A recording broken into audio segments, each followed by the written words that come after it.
trece din ochi, mămica mea, văd-ți curg lacrimi amare.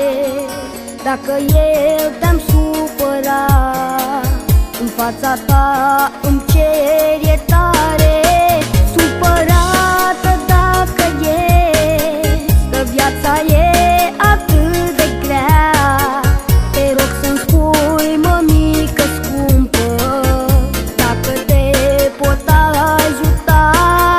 Sunt copil și nu-mi dau seama ce necazuri are mama, cât ar vrea inima mea să o pot, Doamne, ajuta. Sunt prea mic și nu-mi dau seama of ce necazuri are mama, cât ar vrea inima mea să o pot, Doamne, ajuta.